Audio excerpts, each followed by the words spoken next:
Salut tout le monde, on fait un point hebdomadaire sur le BTC et le TH et on commence tout de suite avec le BTC qui commence à nous dessiner des choses assez sympathiques. Pourquoi est-ce que je vous dis ça? Eh bien, ça fait depuis un moment, donc on est dans un mouvement de contraction. Un mouvement de contraction, pourquoi? Parce qu'on fait des creux de plus en plus haut, ici, et on fait aussi donc des sommets de plus en plus bas, ici et ici. Et donc, qu'est-ce qu'on regarde sur la bougie d'aujourd'hui? Donc, nous sommes le 22 mars. On a il va falloir attendre la cassure, il va falloir attendre la clôture de cette nuit pour cette bougie-là, donc la bougie journalière, parce que donc on est en train de casser ce précédent sommet par le haut. Et donc, comme vous voyez, comme je viens d'expliquer, à chaque fois, on faisait des creux de plus en plus hauts et des sommets de plus en plus bas. Donc là, on est en train de résoudre par le haut. Non seulement on résout par le haut ce précédent sommet, et potentiellement aussi celui-ci. Vous voyez, là, on est tout juste au moment où je vous parle, on est en fin d'après-midi, donc il va falloir attendre la clôture. Donc ça, c'est un signe qui est plutôt positif. Ça montre que à court terme, on a plutôt le BTC, le cours du BTC qui est aux mains des acheteurs. Qu'est-ce qu'on va vouloir voir dans les prochains jours, prochaines semaines? Eh bien, évidemment, casser tous les précédents niveaux, à savoir celui-ci. Et puis, au final, évidemment, le range général donc, que je vous ai dessiné ici, sur lequel on évolue donc, depuis fin janvier, avec la borne basse à 33 000 et quelques, et la borne haute à 45 000 et quelques. Voilà, si on arrive à résoudre tout ça par le nord, ça sera extrêmement positif. Cependant, rien n'est fait. Alors, pour savoir un peu côté momentum, le momentum de prix qui va représenter la force de notre mouvement, eh bien, en daily, pour l'instant, on a ici, là, on voit un momentum qui est plutôt positif, d'accord? Dans l'idéal, si on arrive à faire de nouveau quelque chose comme ça, à faire ici, on aura encore plus un momentum qui sera positif. Donc il faut surveiller ça. Ça montrera évidemment qu'on continue à pousser le marché aux mains des acheteurs. Quand on regarde dans l'unité de temps inférieure, par contre là c'est l'inverse, en 4 heures on voit qu'il y a une perte de momentum ici à ce niveau là. En 1 heure on a un momentum qui est positif ici, là, d'accord? Donc avec cette perte de momentum en 4 heures, il est possible, un des scénarios qu'il faut se faire, c'est qu'on latéralise un petit peu ici. D'autant plus qu'il y a l'expiration des contrats options au 25 mars avec un max pain price qui est à 42 000 à 42 000 $. Il est possible que là sur cette semaine, on reste dans ce niveau-là. Je vous montre les contrats options au 25 mars. Et à 40 000, là, ça a changé. On est à 41 000, c'était à 42 000 de mémoire. Bon, voilà, 41 000. Donc, il y a des fortes chances qu'on évolue encore là-dedans. Tant que on casse pas les précédents, tant qu'on casse pas les précédents plus bas, on restera quand même dans une dynamique qui est plutôt haussière, d'accord? Même si, évidemment, il ne faut pas mettre la charrue avant les bœufs et qu'il faut casser donc tous ces niveaux-là que je vous ai dessinés. Okay. Quand on regarde en weekly, il y a une chose aussi à noter, c'est que on attend de casser cette borne ici. Je vous enlève celle-ci, voilà. Il faudra donc évidemment la bougie qui est en cours pour cette semaine, c'est celle-ci. Et dans l'idéal, on voudra voir donc une bougie ici qui casse comme ça cette borne-là, donc des 42 600. Voilà. Si on a ça dimanche à 2h du matin, eh bien, on aura un mouvement, donc encore une fois, une confirmation que le mouvement est plutôt aux mains des acheteurs et une continuation haussière, donc ce qui sera positif. Donc pour l'instant, en weekly, il va falloir attendre la clôture de cette bougie. Si on clôture dessous, ça voudra dire qu'on reste encore dans ce range-là, range qui va se situer donc sur cette borne-là et cette borne-là, localement. Évidemment, on a toujours le range à plus grande échelle qui est ici. Mais donc, si on ne casse pas la bougie weekly, on va être dans ce range-là et il faudra avoir une résolution par le haut ou par le bas. Voilà ce qu'on peut dire pour le BTC.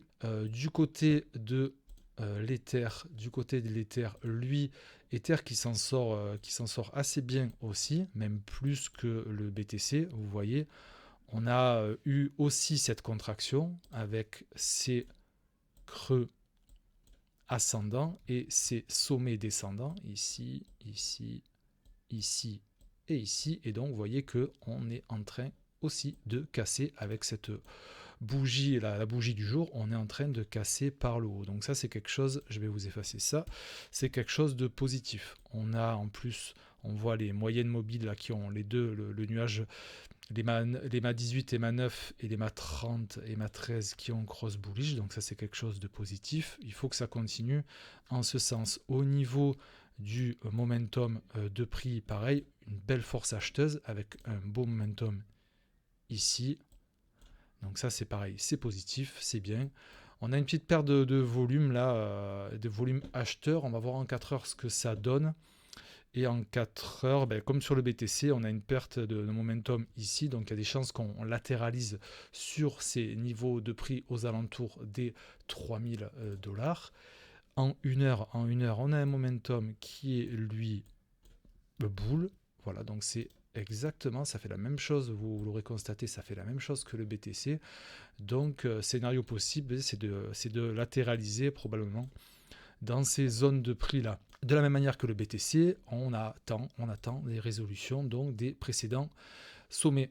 Et on attend aussi, on surveille plutôt, on va surveiller, si jamais ça repart dans l'autre sens, on va surveiller les précédents creux ici et ici. Voilà, à ce que ça ne soit pas cassé.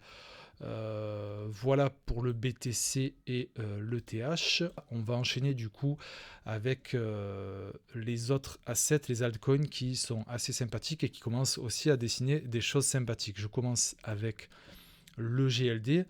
Le GLD qui, regardez, nous fait des petits W ici, là. Donc depuis début mars, là, qui dessine des choses très sympas. Il a cassé donc le petit sommet qu'il y a ici et donc il continue à avoir un mouvement plutôt bull porté par un momentum de prix qui est bien bullish. En 4 heures, il est aussi bull, donc c'est parfait. En 1 heure, est-ce que c'est le cas aussi? On en a eu là, ici, on a un mouvement bull. Là, on a une petite perte de momentum. Petite perte de momentum à ce niveau-là en 1 heure, c'est pas très très grave. Et en 30 minutes aussi. Donc il va falloir voir, bon, déjà si le daily et le 4 heures sont bull, c'est déjà très bien. En espérant que ça continue donc dans ce sens-là pour le GLD. On est en zone de rechargement de tout ce mouvement-là, donc on est bien positionné. On a un momentum de prix qui est bull et on a notre prix qui commence à nous faire des petites structures, des escaliers. Donc d'un point de vue technique, c'est une belle courbe. C'est une belle courbe. Vous allez avoir la même chose sur le WT aussi, qui est en train de repartir à la hausse. Il a bien, regardez là, au niveau des 4,65, on a bien tenu ce support-là. Et donc, si je trace je vais vous tracer le Fibo ici. Alors, pas de tout le moment, je vais prendre ce dernier retracement. Même, je pourrais même, si on est un peu plus pessimiste, je vais prendre celui-ci. D'accord. Et pareil, regardez, on a un momentum qui est bull ici à ce niveau-là et même qui le sera encore plus si on vient à casser. Il ne manque pas grand-chose pour qu'on vienne casser donc ce sommet ici. D'accord. On continue à être dans dans un bon momentum, une belle divergence haussière puisque regardez, à chaque fois on fait des sommets de plus en plus haut et on casse les lignes de coup. Donc ça c'est extrêmement positif. Voilà pour le WT. On va sûrement, il est possible tout à fait qu'il retrace et à court terme. Ça, c'est vos Fibos sont là pour ça. Si vous prenez le bottom et admettons, donc là je fais une supposition avec la bougie du jour que ça c'est le top local, eh bien il est tout à fait possible qu'on retrace à voir sur le premier arrêt ici, là, ou alors tout simplement ici en zone de rechargement de long. Voilà. Même si on fait ça, de toute façon, on reste potentiellement dans un scénario de dynamique boule. Ensuite, j'efface ça. Le Zilliqa aussi qui dessine de belles choses. Pareil, le moment, regardez, on a eu un beau retracement. On a eu un très très beau retracement. Là, ça fait un moment qu'on défend ce niveau-là aux alentours des 0,037 ici. On a un momentum qui est pareil, qui pousse à chaque fois à la divergence, même si là, on a des petites confirmations à ce niveau-là. Et dans l'idéal, il faudrait avoir cette confirmation-là en cassant ce sommet ici. Ça serait quelque chose de positif. Et donc, au niveau du prix, pareil, là, on est en train tout doucement de faire des petits W. Des petits W qui sont en train de se montrer ici, là. Je vais vous les dessiner. Voilà, ici. Donc ça, pareil, c'est quelque chose de bien. En weekly, étant donné qu'on a beaucoup d'historique, en weekly, dans l'idéal, pour un mouvement encore plus fort, ça serait de venir casser ce niveau-là avec cette bougie weekly. Donc ça, évidemment, il va falloir attendre, comme je disais sur le BTC, dimanche à 2h du matin. Si on a une belle bougie qui casse cette ligne-là, ça sera quelque chose de positif. Donc ça dépend un peu de votre appétence au risque, la manière dont vous gérez vos courbes. En tout cas, en daily, c'est assez sympathique. En weekly, ça manque un petit peu de confirmation. Mais le Zilliqa qui a une courbe assez sympathique. Le FTT qui lui a navigué pendant un moment dans sa zone de rechargement de longue ici, qui nous a fait un peu le yo-yo, mais qui pareil défend à chaque fois. Regardez, il défend, hein, c'est à chaque fois on fait des creux de plus en plus haut. Et donc là, on est de retour dans une dynamique haussière avec un momentum de prix. Je vais vous montrer le MACD, donc le MACD qui, pareil, nous redessine quelque chose de boule. On a cassé ici. Dans l'idéal, encore une fois, si on casse ce niveau-là, ça sera encore plus fort, ça sera encore plus positif.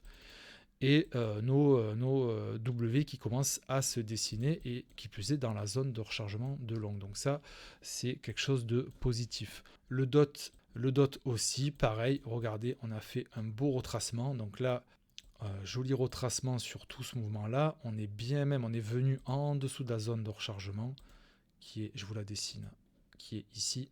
On est venu en dessous de la zone de rechargement de longue du précédent mouvement.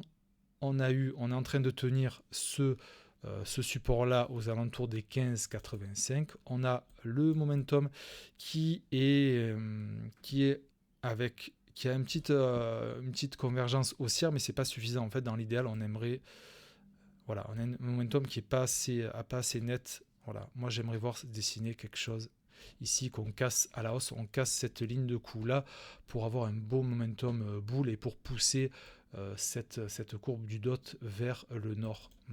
Ça serait bien qu'on ait ça, mais en tout cas, petit à petit, regardez, je vais passer là en linéaire et regardez, on reprend une dynamique haussière avec des creux et des sommets ascendants, et ça c'est quelque chose de positif.